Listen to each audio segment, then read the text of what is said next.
我是财务，怎么报销我说了算。以为自己是销冠就了不起，我爸还是公司董事呢。去外面陪男人喝酒拿下个小项目而已，在我这儿就得按我的规矩办。你说什么？我说报不了。公司上个月刚出的新规，你没看邮件吗？公司规定，出差发票只能当月报销，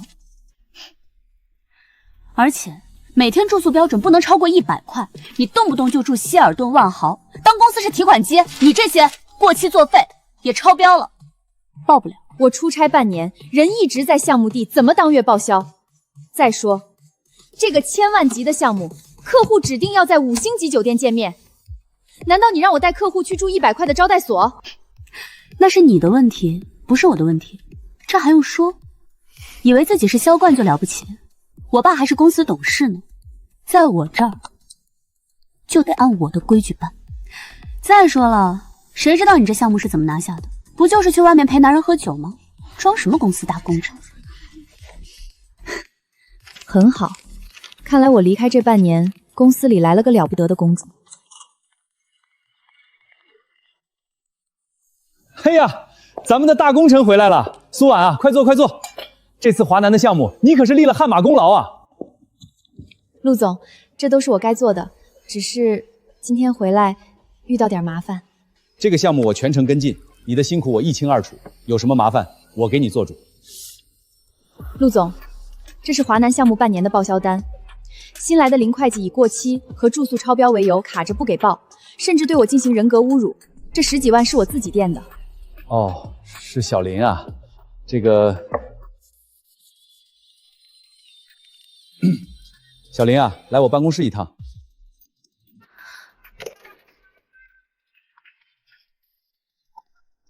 陆总，您找我？小林啊，苏经理这个情况比较特殊，他出差半年确实回不来，你看能不能特事特办一下？陆总，制度就是制度，没有规矩不成方圆。如果为他破了例，以后我财务工作还怎么开展？我爸前天还跟您通电话，强调公司的规范化管理必须从细节抓起呢。苏婉啊，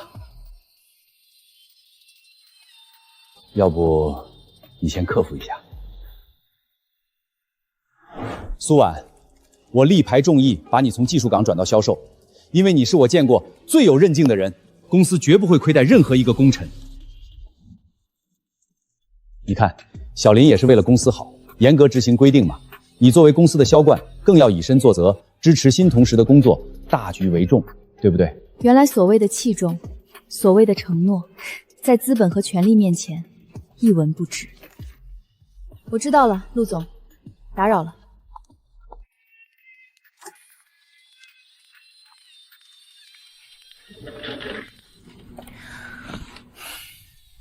看到了吗？在公司业绩好有什么用？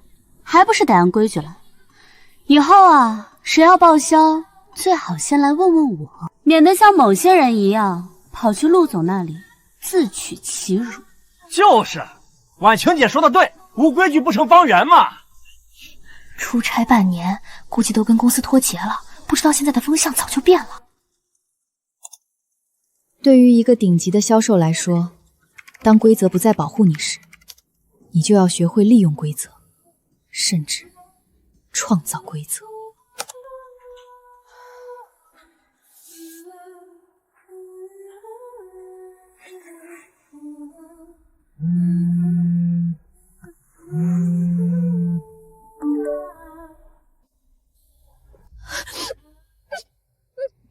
那一叠被林婉清判了死刑的发票，是妈妈的救命钱啊！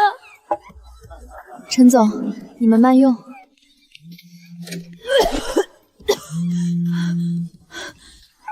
喂，爸，怎么了？婉婉，你妈确诊了肺癌中期，医生说要用进口靶向药，很贵。我立马把钱打过来，找最好的医生，用最好的药，钱我来解决。拿下这个项目，拿到奖金，妈妈就有救了。拿下这个项目，妈妈就有救了。断我母亲的救命钱，这笔报销我可以不要，但这笔账我亲手讨回来。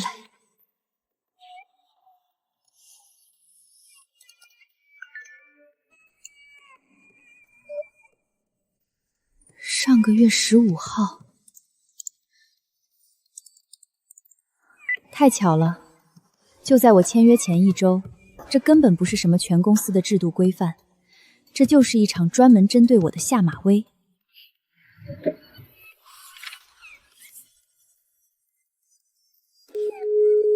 哎呦，稀客呀！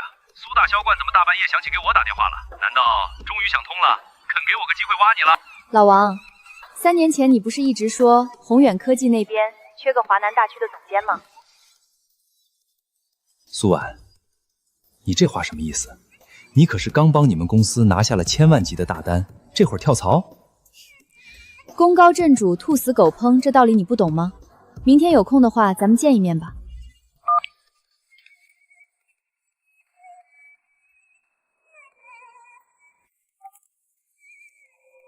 苏经理，这么晚了，有什么急事吗？顾总，晚上好，实在抱歉这么晚打扰您。我刚回公司整理完咱们2期合作的资料，有个关于项目后续推进的新想法，觉得必须第一时间跟您聊聊。没关系，你说。对这个项目，我一直很信任你的专业度。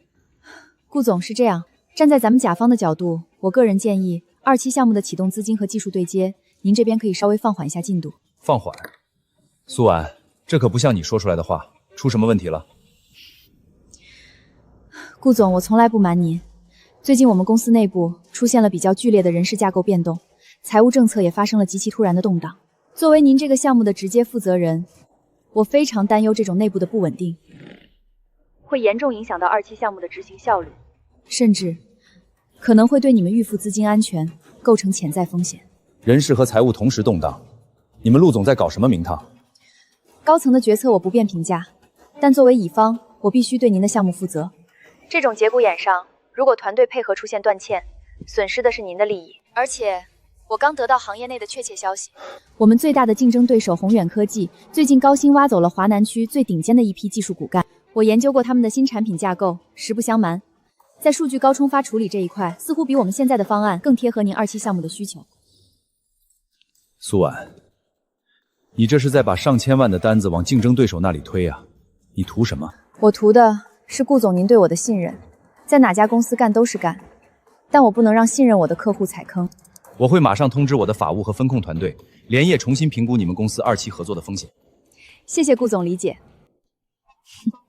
林婉晴，你以为你在捍卫公司的规矩，很快你就会明白，客户才是一家销售型公司最大的规矩。游戏开始了。苏婉，你终于想通了。你知不知道整个行业有多少家公司排着队想挖你？3家头部公司，职位都是销售总监，薪资你随便开。其中宏远科技的老总指名道姓，只要你肯点头，他愿意把华东区的市场交给你，团队你自己挑。王哥，我今天不是来选 offer 的，我是来让你帮我做局。你呀，还是那么滴水不漏。说吧，要我怎么配合？我早就说过，你这种人在哪家公司都是屈才，除非自己开公司。很简单，宏远科技的 offer 你帮我接洽，细节谈得越具体越好，姿态摆得越高越好。但记住，先不要答应。你只要把这个消息不经意地透露出去，让整个圈子都知道，宏远科技为了挖我，愿意连我手上的项目一起买单。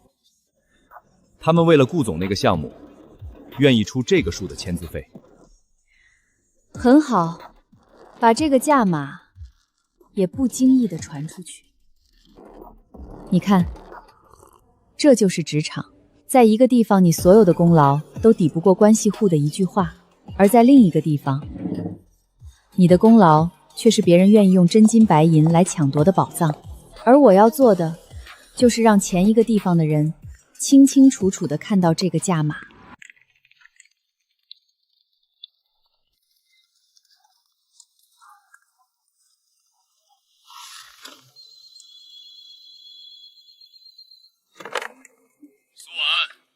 上来我办公室。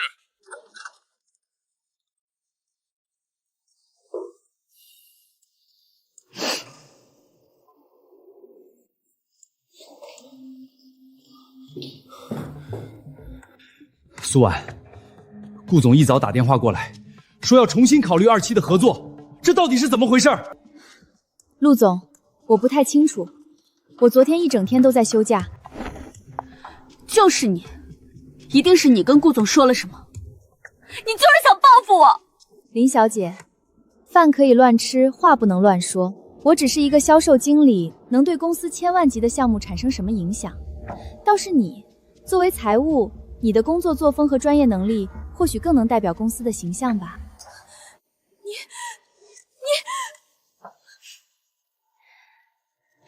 够了！婉晴，你先出去。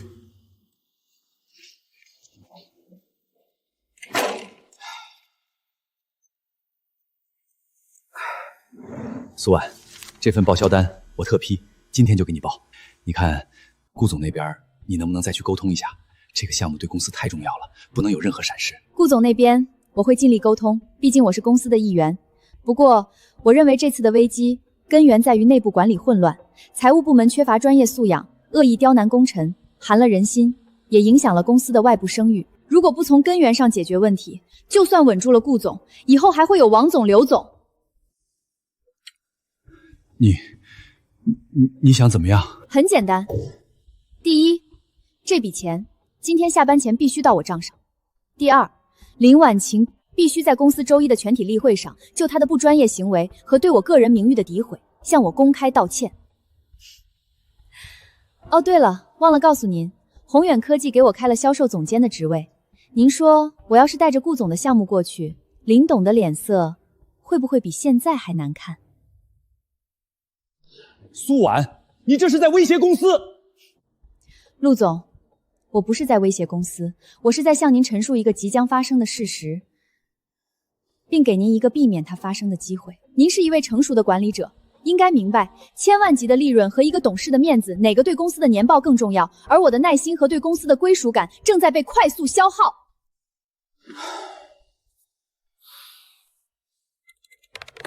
财务部吗？我是陆明远。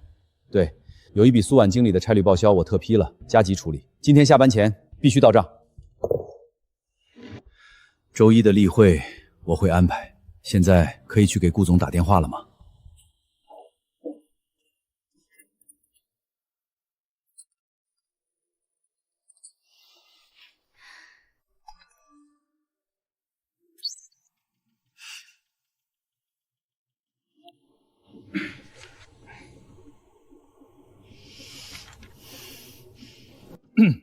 上周，财务部的林婉晴在处理苏婉经理的报销流程时，存在不严谨、不专业的行为，并发表了不负责任的言论。现在，请林婉晴同志向苏婉经理道歉。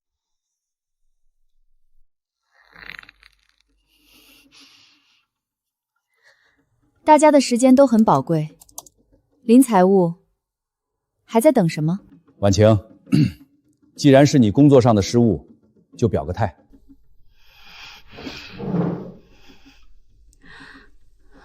苏经理，对不起。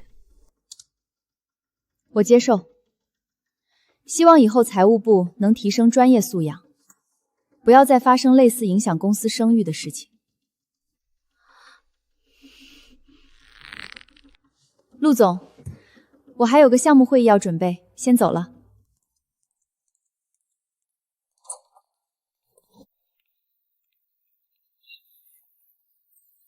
连那谁都被逼得当众道歉了，这苏婉现在可惹不起，陆总都得顺着他，咱们以后长点眼力劲儿吧。苏婉啊，那个项目的资源申请我都批了，一路绿灯，你放手去干。谢谢陆总。顾总那边我费了9牛2虎之力，总算暂时稳住了。一切似乎都回到了正轨，甚至比以前更好。只有我知道，这风平浪静的表象之下，是更汹涌的暗流。苏经理，您的咖啡。谢谢。林婉晴今天没来，听说请了1周的病假，病假。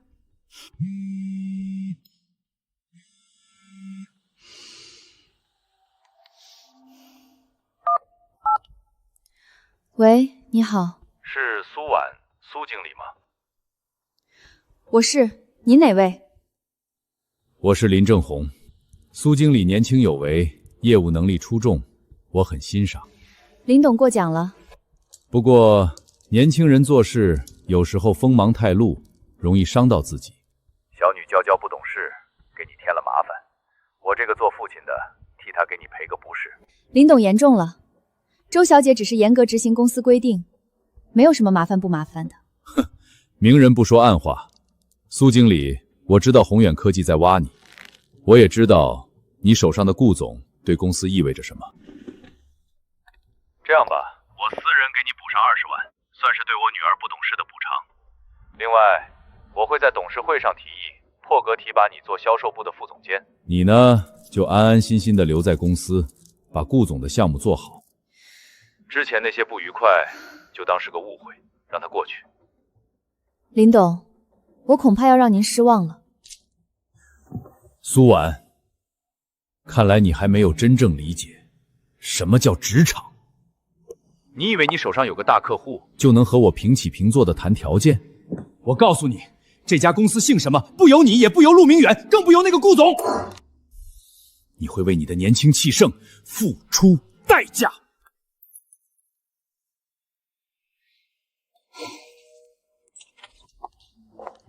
陆总，您找我。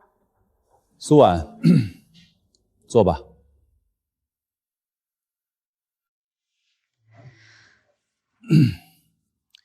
公司高层经过研究决定，考虑到顾总这个项目的重要性，为了确保万无一失，从今天起，由王副总监介入，与你共同负责顾总的项目。共同负责。所有对外的关键沟通必须由王副总监主导，你主要负责配合他。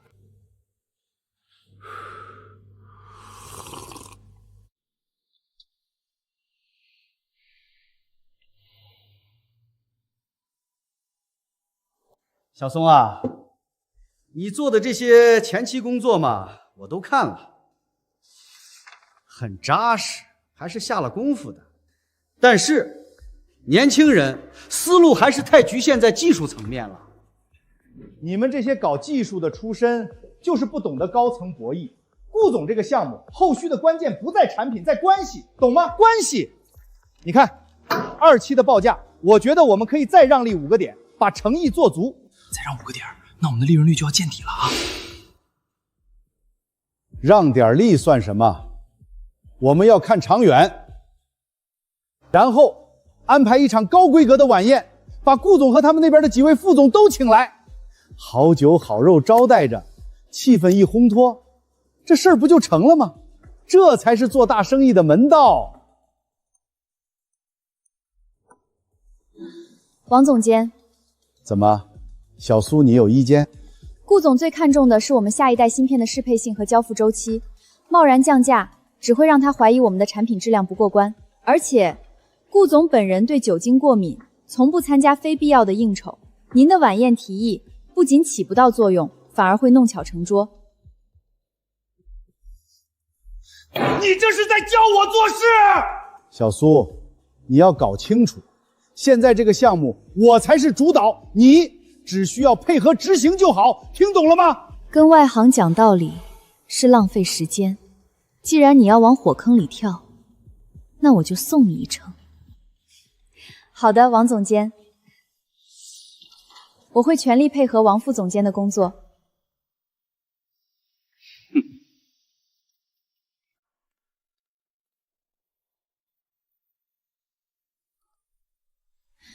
喂，李秘书吗？哎，是我，苏婉，也没什么大事，就是想确认一下下周顾总会议的议程，对，顺便聊聊天嘛。小苏，把这些数据汇总一下，晚上下班前发我。好的，王总监。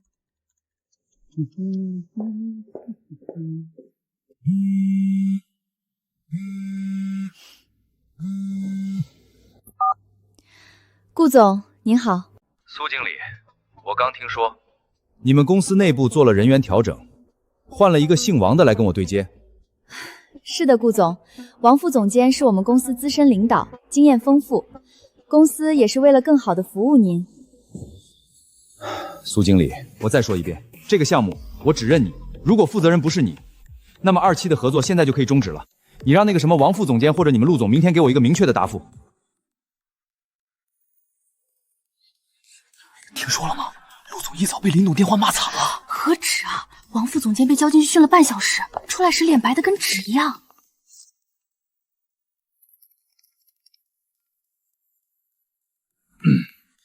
王副总监因个人原因调离销售部，现在正式任命苏婉为销售部副总监，即刻生效。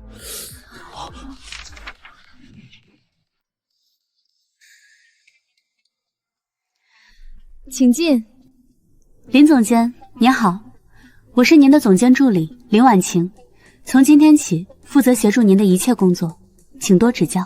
林正红这只老狐狸确实高明，他把女儿按到我面前做助理，既是示弱，也是监视，更是捧杀。他要让全公司看着我如何折磨董事长的女儿。好的，林助理，很高兴能与你共事。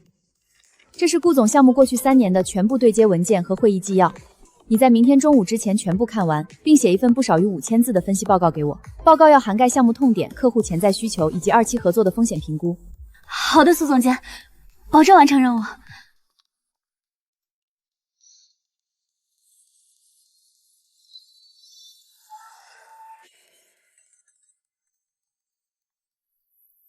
苏总监，报告已经完成了，排版清晰，逻辑严密，数据精准。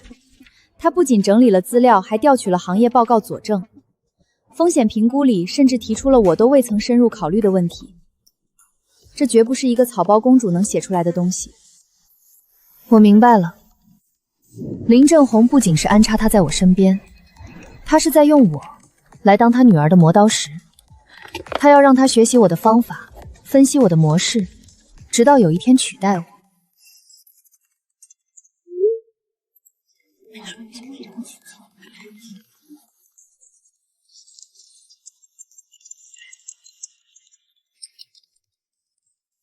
好的。那个林婉晴好像也没那么差嘛，做事挺认真的。是啊，苏总监也太狠了，天天给他那么多活，这不是明摆着欺负人吗？再怎么说也是林董的女儿，功高债主，现在又得理不饶人，你看吧，他这样迟早要吃亏。苏总监，不好了！宏远科技截胡了我们跟进半年的重要客户，负责那个项目的销售经理，昨天刚刚提交了辞职报告。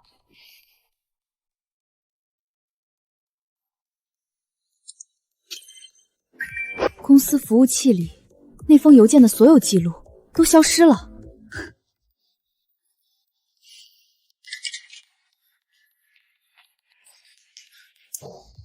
苏婉，这到底是怎么回事？那封报价邮件为什么会不见了？公司损失了这个客户，你知道后果吗？陆总，现在追究责任没有任何意义，最重要的是如何挽回损失。挽回？人家都已经放出风声要签合同了，你拿什么挽回？拿你的嘴吗？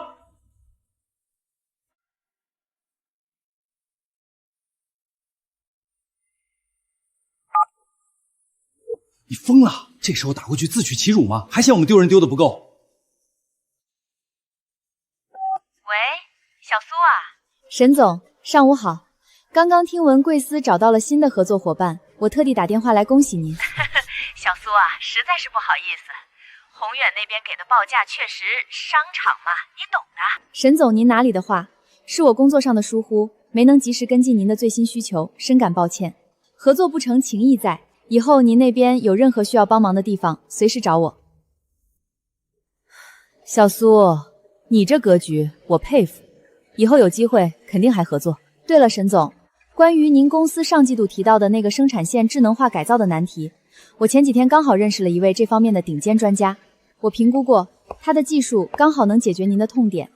我过会儿把他的联系方式和初步方案发到您微信，就当是我个人的一点心意，希望对您有帮助。真的，小苏，这太感谢了！那个难题卡了我们好几个月，你可真是帮了大忙。您客气了，那您先忙，我就不打扰了。这就完了？你不去争取一下，你就这么把宝贵的人脉资源白送给他了？陆总，免费的才是最贵的。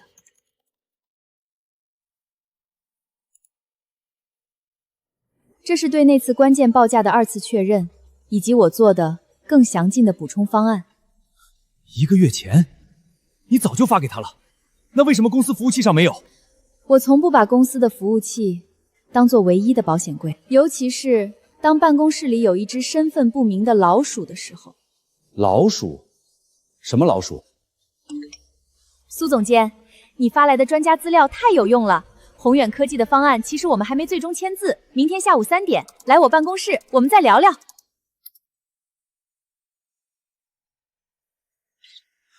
复谈了，他愿意复谈了，还没签字，我们还有机会。苏婉，干得漂亮！明天下午3点，我跟你一起去。这次无论如何要拿下。陆总，沈总那边我可以处理，不用劳驾您亲自跑一趟。但是公司内部的安全漏洞，您打算怎么处理？安全漏洞？你是说报价邮件被精准删除，绝不是系统 bug， 我需要 IT 部门立刻介入。苏婉，没必要搞得这么大阵仗吧，影响不好。并且对过去24小时内所有访问过相关文件夹的记录进行最彻底的排查。我要一份带有 IP 地址、登录时间和操作记录的不可篡改的报告，少一个字母都不行。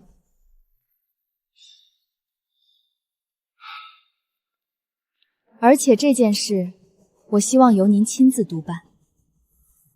毕竟，如果连核心客户的报价都能随意消失，那这家公司恐怕也留不住真正想做事的员工。我明白，我马上去 IT 部，今天下班前报告一定交到你手上。陆总，查到了。日志确实有被人工刻意删除的痕迹，但底层服务器有备份，能查出是谁干的吗？恢复出来了 ，IP 地址锁定了。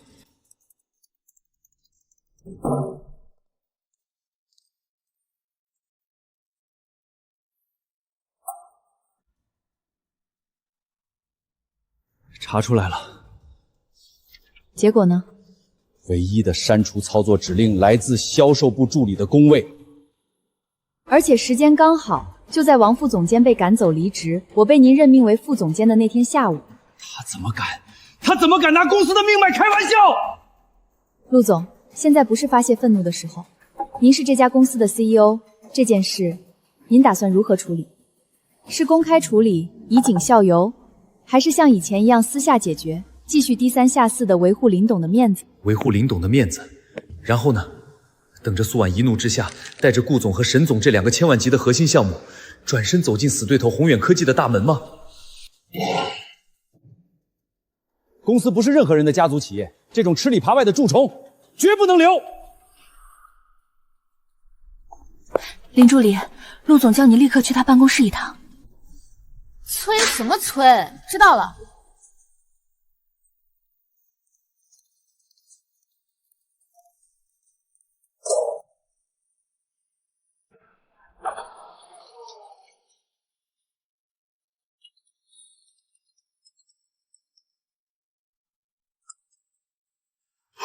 及时开除，还要追究法律责任。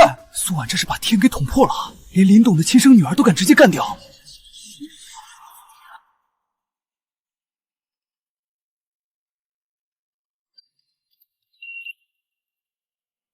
喂，林董。婉，你到底想干什么？你非要把事情做得这么绝吗？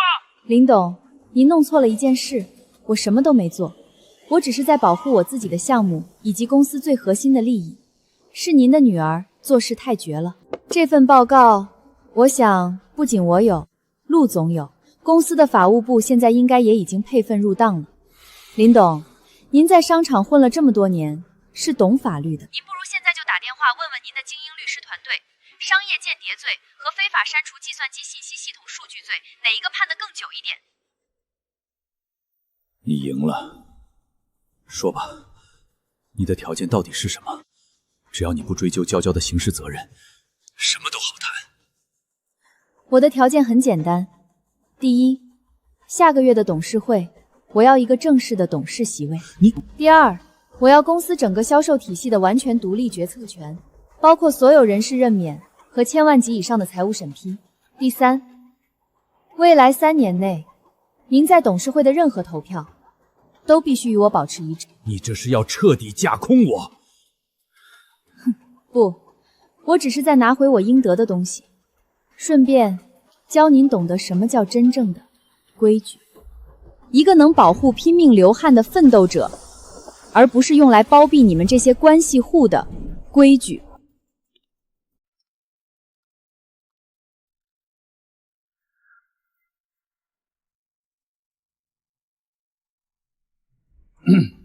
各位董事，苏婉同志的能力大家有目共睹。这1个月来，他不仅稳住了顾总的盘子，还拓展了3家新客户。我提议关于任命苏婉为公司销售副总裁，并进入董事会的决议，现在开始表决。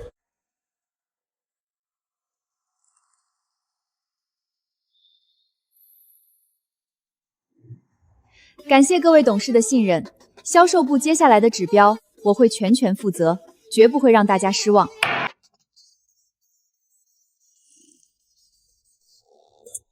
真是墙倒众人推啊！林婉晴那丫头的事儿，现在猎头圈子都传遍了，简历发出去，直接被各大厂 HR 拉黑。意料之中。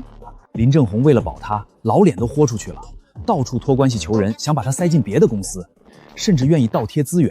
可惜啊，没一家敢接这个烫手山芋。不行，不合适。听说昨天林正红已经给他办了出国手续，连夜把人送走了，彻底从这个行业里消失。他习惯了把规矩当成打压别人的工具，如今被规矩反噬，也是他应得的。苏总，这招釜底抽薪，干得漂亮！现在陆明远那个老狐狸，见你都得绕道走吧？他很清楚自己的位置，吉祥物罢了。哈哈哈哈哈哈！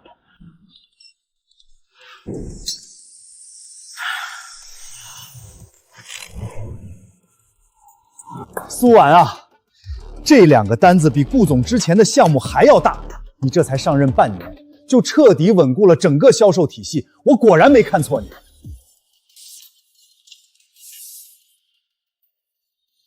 辞职？苏婉，你这是什么意思？你现在是董事，是副总裁，一人之下，万人之上，你还有什么不满意的？陆总，感谢公司这段时间的栽培，我的销售体系已经建立完善，所有流程全部标准化。接下来的工作，任何人接手都能平稳运行。公司不再需要我，我也没必要继续留在这里了。你疯了吗？苏婉，是不是林正红还在暗中给你下绊子？你告诉我，我替你出面。我们现在是统一战线呀！统一战线，陆总，当年我因为报销款被羞辱时，你在哪？当你和林正红联手纵容林婉晴时，你又在哪？我不需要你替我出面，也不需要所谓的统一战线，我不需要更高的位置，我要的是一片干净的天空。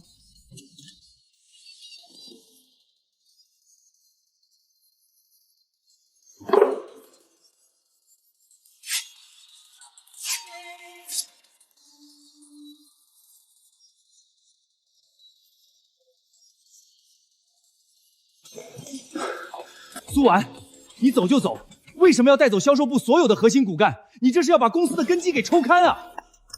陆总，腿长在他们身上，去留是他们的自由，良禽择木而栖，这不是你当年教我的道理吗？陆总，苏总去哪儿我们就去哪儿。在这家公司，我们看不到公平，只看到了裙带关系和甩锅。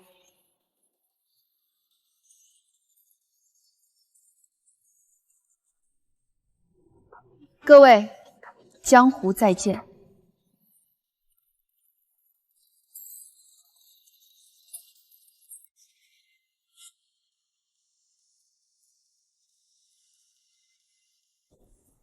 苏婉，从你让我做那个局开始，我就知道你不是想跳槽，但我是真没想到，你不仅拆了对方的庙，还自己建了一座神殿。老王，你也太抬举我了，这才刚开始。我做了10年猎头，什么大风大浪没见过，但我还是第一次见到你这种玩法。直接把原公司的平台资源、核心人才，连同大客户一起打包带走。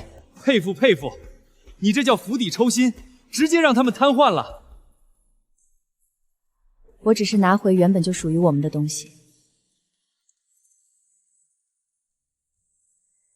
婉婉，吃饭了没有呀？吃过啦，妈，您今天感觉怎么样？好得很。刚才医生来查房，说我各项指标都非常稳定。如果没问题，下周就能出院回家养着了。太好了，妈，您好好养着，等您出院那天，我亲自去接您回家。好，好，你工作忙，别累坏了身体啊。妈挂了。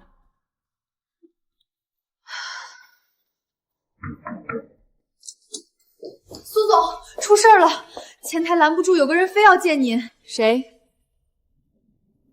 宏远科技的陈总，他说今天一定要见您。宏远科技，1年前，正是这家公司配合我放出了天价挖人的消息，帮我完成了逼宫的局。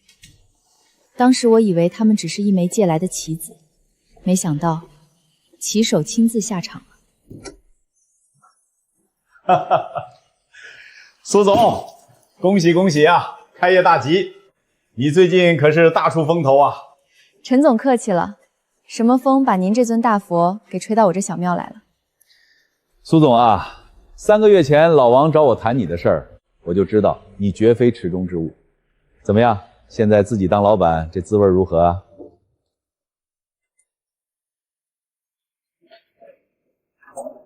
滋味很好，尤其是不用看谁的脸色。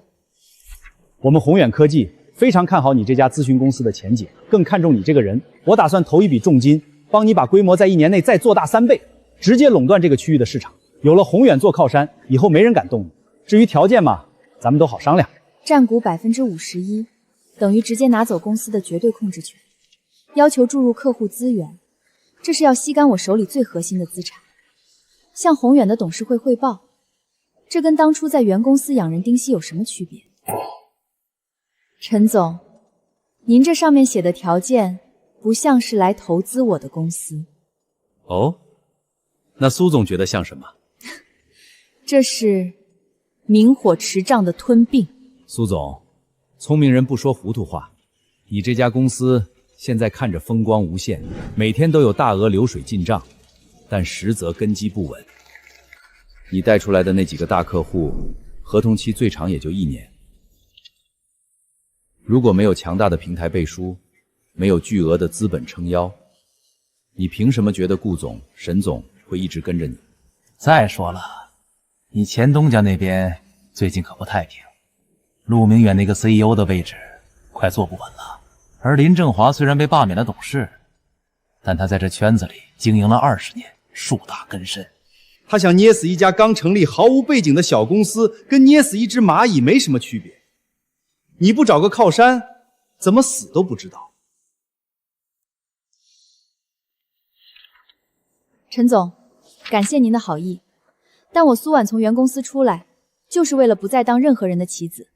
你们的这盘棋，我不陪您下了。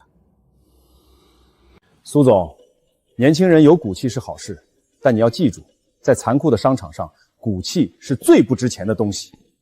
我给你3天时间考虑，3天后，我希望听到一个聪明的答案，否则后果自负。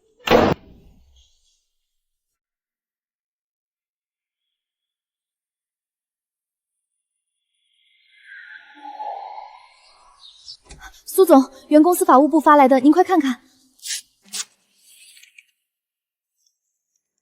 竞业限制违约，恶意带走核心客户资源，索赔金额3000万。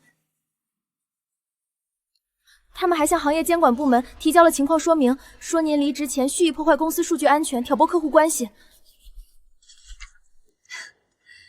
陆明远啊，陆明远，你这出戏演的可真够深的。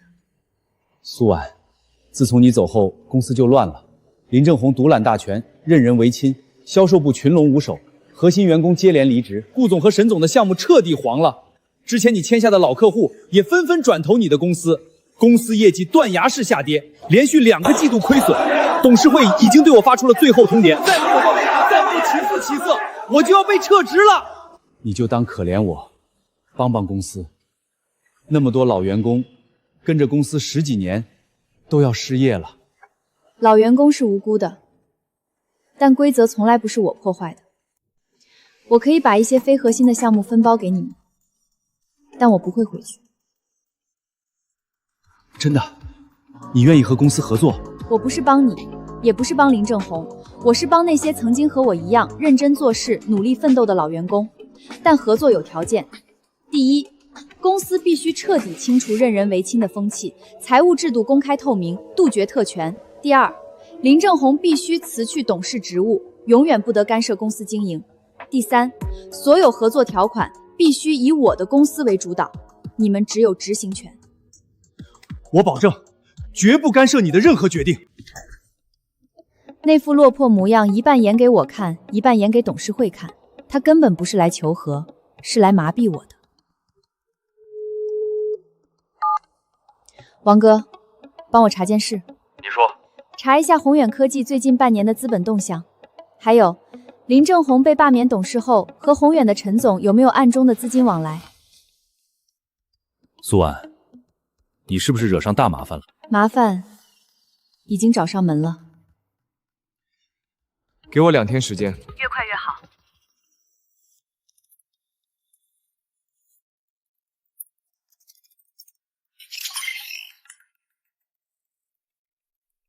苏婉啊，这次报销我给你特批，但是林婉清的身份你也不想混不下去吧？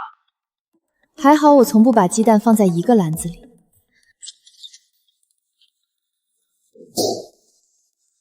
苏婉，你猜的一点都没错。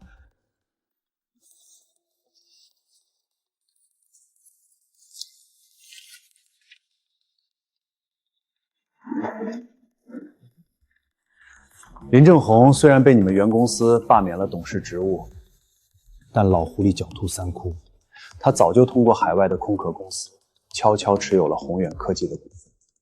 也就是说，宏远科技的陈总这次打着投资的旗号来吞并我，背后完全是林正红在操盘。对，不止如此，陆明远那个老滑头早就知道这件事儿。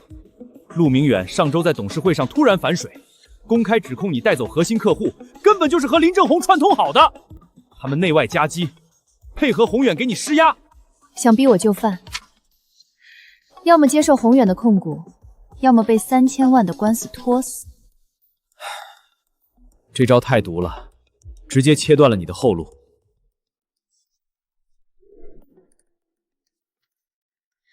这是什么？宏远科技去年收购华南区技术公司的审计报告，显示他们存在严重的财务造假和商业贿赂，签字人是陈总的心腹副总。这么核心的机密，你从哪儿弄来的？一些防身小手段罢了。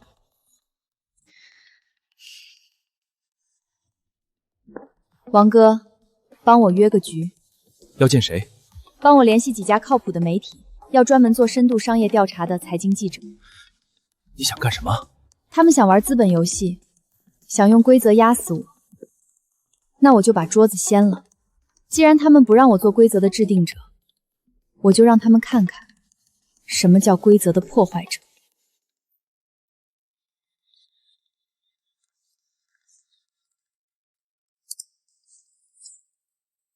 各位媒体朋友，这是宏远科技去年的审计报告。宏远科技在收购华南区项目时存在严重财务造假，同时，他们正试图通过国外客公司控股，恶意垄断行业下游。苏总，原公司起诉您索赔3000万，您对此有什么回应？苏婉啊，这次报销我给你特批，林婉晴的身份你知道的，你也不想赌上你的职业生涯吧？这段录音是原公司 CEO 陆明远亲口所说，这不仅证明了他管理的严重失职，更证明了原公司对我提起的所谓竞业诉讼，纯粹是出于高层的恶意打压，而非正当维权。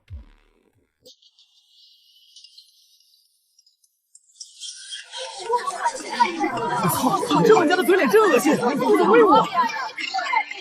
今日，业内知名企业家顾总与沈总相继公开发声，表示与苏婉公司的合作基于专业能力，强烈谴责任何资本打压专业价值的行径。受此影响，宏远科技开盘股价大跌。这个苏婉竟然敢把事情捅到明面上，他疯了吗？还是太年轻，舆论能当饭吃吗？既然他敬酒不吃吃罚酒，那就彻底掐死他。通知那些小企业，立刻断掉和他公司的合作。另外，3倍薪资，外加承担所有违约金，把他的核心团队全部给我挖空。苏总，不好了，有人放话，谁敢接我们的单，就是和宏远作对。苏总，对不起，我真的顶不住了。老刘，你跟了我3年，从原公司一路打拼出来，是因为宏远给的条件太诱人了吗？我母亲病重，还在 ICU 躺着，每天流水大几千，宏远直接把签约费打到了我卡上。苏总，我得拿这笔钱救我妈的命。去吧，拿着钱，好好给阿姨治病。我不怪你。苏总，对不起。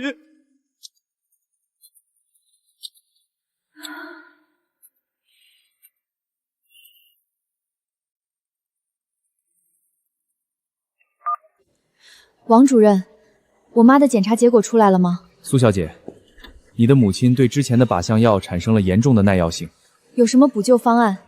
必须立刻更换最新的进口免疫疗法，但这个方案费用很高啊，要至少50万啊。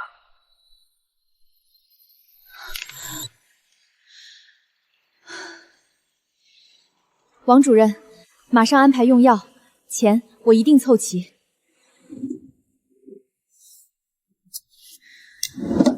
如果我保不住公司，变卖房产，优先补偿各位损失，保住你们永久合伙人，共享分红。这10万先垫上，苏总把一切都押上了，我不能退。妈妈要去打一场硬仗，赢了以后你上学，妈妈不用再看任何人脸色。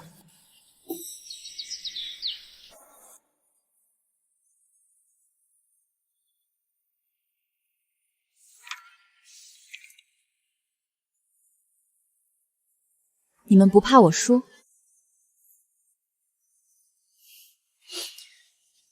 那好，从今天起，没有老板和员工，只有战友。这一仗，我们必须赢。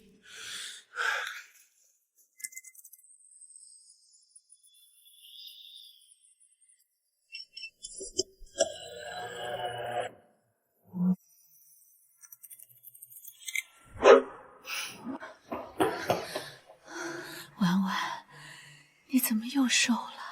妈，您放心进去，外面的事儿我都安排好了。别太累，妈这条命是你给的，但你的命也是妈给的，别为了我把自己逼到绝路。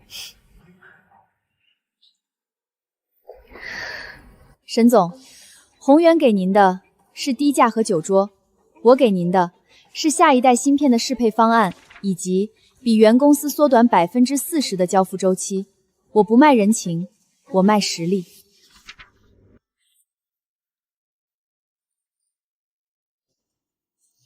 苏婉，我签的不是公司，是你这个人。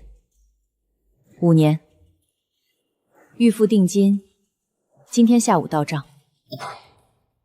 苏婉，宏远买通了3个营销号，正在全网散播你恶意带走客户、破坏数据的通稿。陈总这是要让你在行业里身败名裂，逼你3天后低头。他以为脏水能淹死我。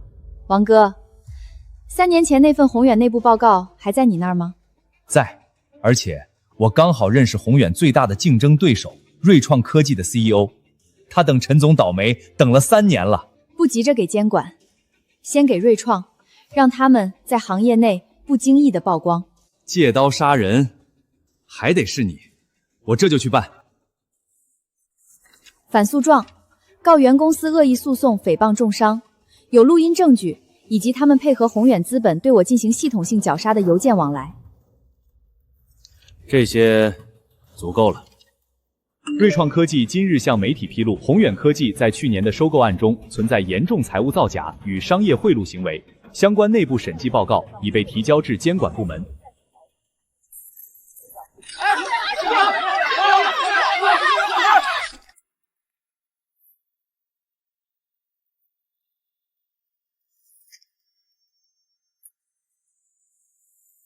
苏婉，苏总，我撤回所有诉讼，取消所有供应链封锁，条件你开，只要你不继续追究宏远的事儿。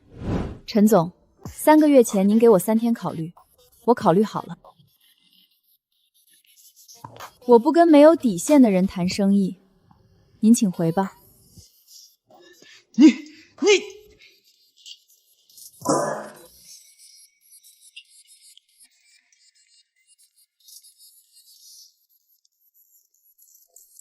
陈红，你出卖我！老林，别怪我，是你教我的。商场上骨气最不值钱。配合外部资本打压前员工，损害公司声誉，这种 CEO 我们怎么敢留？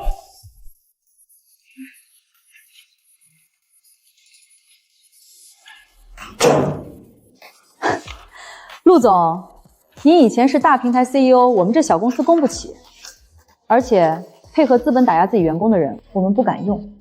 您另谋高就吧。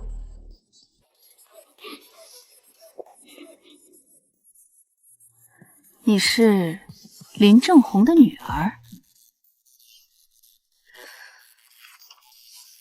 董事长的千金，我们这种小公司供不起，怕你把我们公司数据也删了。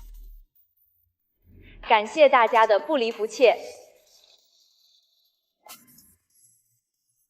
原来规矩不是管别人的，是管自己的。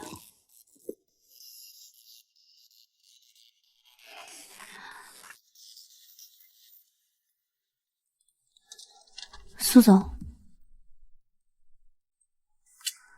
我不是来求情的，我爸的事儿是他咎由自取。我想应聘贵公司的销售实习生，我知道我没有资格提任何条件，但我学过财务，也学过怎么分析项目风险。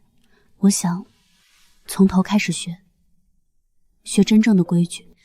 林婉晴，你知道我这里最不缺的是什么？不知道。是恨你的人。我知道。那你还来？因为我想知道你当年是怎么从一无所有的境地走到今天的。我想知道我输在了哪里。明天9点准时来报道，没有独立办公室，没有特权，从整理客户资料开始。做得到，做得到；做不到，随时走人。明白？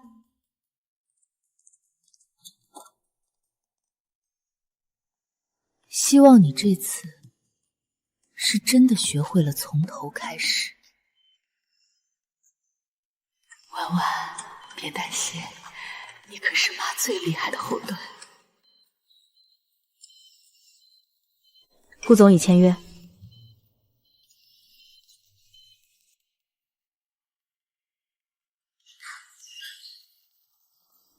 手术很成功，病人需要静养，但放心，这一关过去了。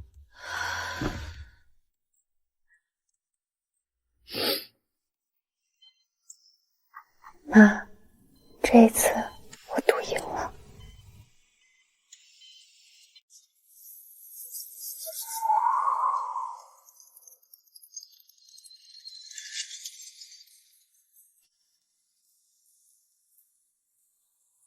苏总，如果遇到关系户霸凌，是不是只能忍或者走？3年前，我是一个为了10几万报销单，在 CEO 办公室里低头求人被当众羞辱的销售经理。那时我以为，只要足够努力，遵守规则，就能得到公正的对待。后来我发现，有些规则是为了保护制定规则的人，而不是保护遵守规则的人。所以我去学了另一套规则，不是破坏，而是重建，不是屈服，而是制衡。有人问我，你现在成功了，你快乐吗？我想说，规则之上还有一样东西，叫做底线。我庆幸自己守住了底线，没有变成当初我最痛恨的那种人。但我也庆幸，我学会了在底线之上用实力说话。真正的安全感，从来不是来自平台的庇护、资本的青睐或者他人的赏识，而是来自你自己刻在骨子里的镇静，手里掌握的实力，以及心中那条绝不后退的线。